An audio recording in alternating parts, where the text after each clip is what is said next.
Welcome to another episode of COVID Chronicles with FLO. Now, this particular story did not happen during COVID. However, it's been on my heart for the last couple of weeks. I gotta share this story. So, this happened a couple of years ago at homecoming. Shout out to Hutch 92.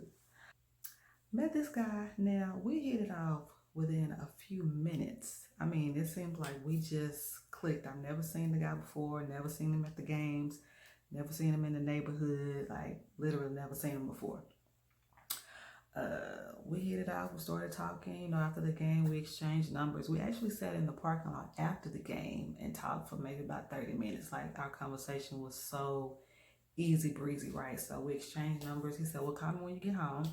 Called him when I got home. We actually talked on the phone for another hour that night, right? So it's going good. Every conversation we have is good. Every conversation we have is easy breezy. I find out, he's a man of God. He's a man of prayer and devotion and all this stuff. So I'm like, okay, God. So first week, now I'm normally one strike and you out type of chick, but I'm trying to learn, grace, give people a chance, because and I'm learning, I'm growing. So first week out the gate, no, before the first week, because we had been talking, all week. He says, well, hey, I booked a room for us, out of town this weekend, so we, just go kick it. I was like, well, why did you do that? He said, when you said you hadn't been on vacation, you said, you've been having some times and some, things going on. You ain't been feeling all that great. So I figured I'd take you out of town, get your mind off things. I said, well, I was like, well, that sounds really nice, but yeah, I'm not doing that.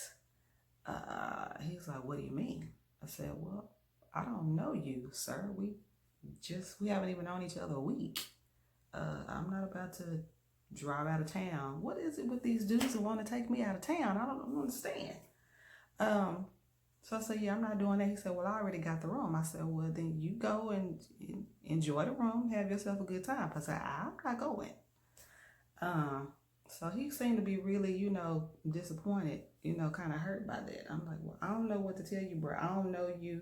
You don't know me well enough to be asking me to go and spend the weekend somewhere, because that's just not how I roll. So what I did, I called my homegirl, Pat. I said, Pat, is it normal for chicks just to ride off randomly with a stranger, out of town, when you ain't known each other that long? She was like, nah, boo, I'm not really gonna do that unless we at least been knowing each other for a year. And I said, oh, okay, well, yeah, that's more along like what I was thinking, right? So let me tell you, this dude is handsome. He loves God. He's spending time in devotion. He smells good. Nice body, just like I like him. And I mean, spending time with me, we talking. I mean, this dude is scoring like a 9.9. Now, I've never given anybody a 9.9. I don't know if I've even given anybody a 9. For this dude to be rocking a 9.9, but here's the catch. See, you don't give people keys to your house that's just supposed to come through and visit. You know what I'm saying? A lot of people are guilty of that. I'm guilty of that. Some people just supposed to walk through. Sometimes it's just a test just to see where you at. God want to see if you're paying attention. I'm always paying attention. So it was strike one when he asked me to go, out of town. But I was like, I'm going to let the brother make it because he don't really know me like that. Okay, cool. But, now mind you, this dude is like perfection. Like so much perfection that the first time we talked, I was like, Lord, is this my Boaz, Jesus? Like, hallelujah. He was like, now hold on, Ruth. Slow down, Brown. No. So anyway, we made it through that little hurdle. He seemed to really offended, whatever. He got over it. So now I have never, this dude is scoring like a 9.9 on my scale, okay? I mean, when I tell you he's like everything on my list, like the brother hit it. Like, we talked every day. We had prayer every morning when we talk on the phone. We had, a prayer at night before we got off the phone. He's coming to see me every day. We hanging out on weekends, you know, nothing major, you know, going to get coffee. We went to walk his big bear gorilla dog in the park. And things are great, right? He's funny. I mean, when I tell you, I have a really weird sense of humor. So for somebody to get my humor, I mean, we would literally like laugh on the phone and we were out. I mean, we were like literally laughing the whole time we were together. That's just how great this was, right? And not to mention that he looked good. He looked good. He smelled good. You know, he got a nice physique, you know, everything. God-fearing man. So I'm thinking, oh, come on, Jesus, right? Dude even got me reading books, okay? Now, I read, but I don't read for, you know, enjoyment, like just sit down and read a good book and have a cup of coffee and like that. I read for information. I read for spiritual growth, you know. So anyway, he got me reading this book and had me buying copies for friends and sending it to them, you know, doing all type of stuff I would never do. But, you know, I'm learning, I'm growing. You know, I'm thinking I finally met a man that is adding to me. It is actually making me grow, and it feels good to have somebody invest time in me, you know, to help me grow, and not the other way around. So anyway, everything's good.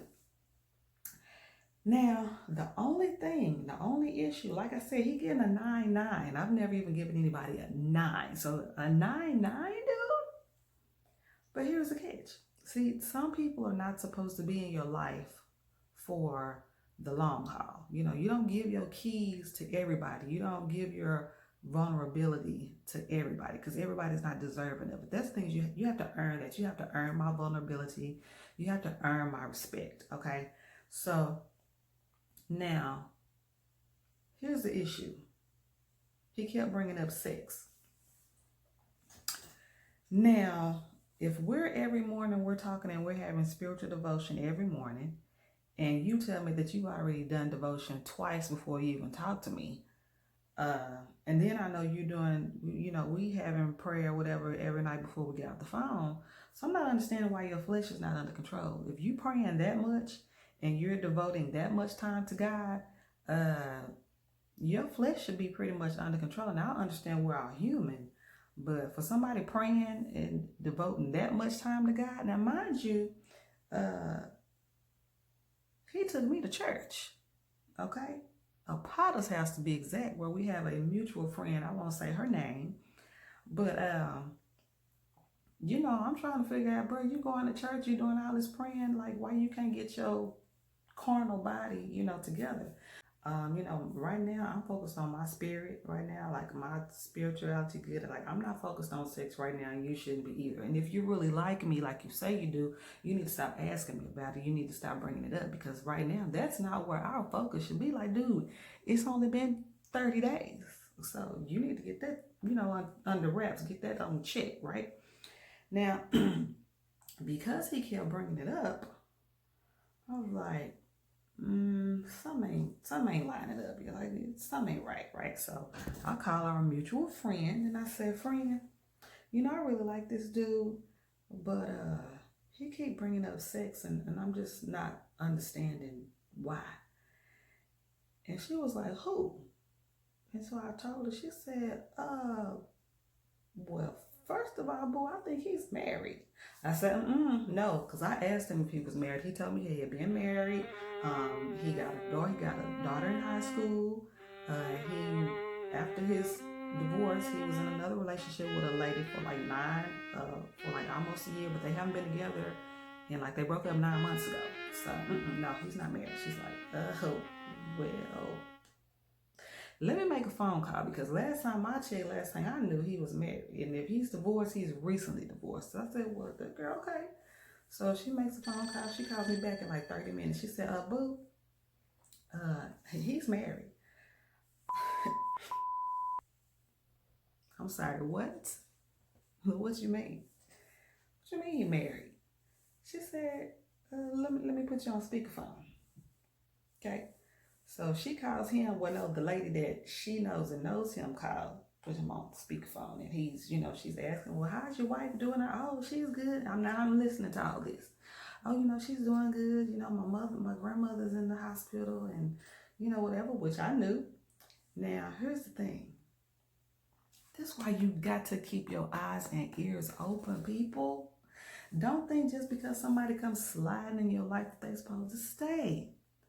Sometimes it's only a test. Sometimes God put people and situations in your path to test you, to see where you are. Where's your faith? Where's your trust in me? Have you prayed to me? Have you talked to me about this? You see what I'm saying?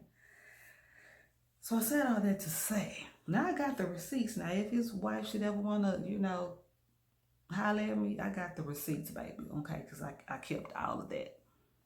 But I ain't heard from him, so anyway, y'all keep your ears and eyes open. If their words don't line up with their actions, somebody right. Pay attention, men and women. Pay attention. Don't give everybody keys to your house. It's just supposed to be coming through for a visit. Okay?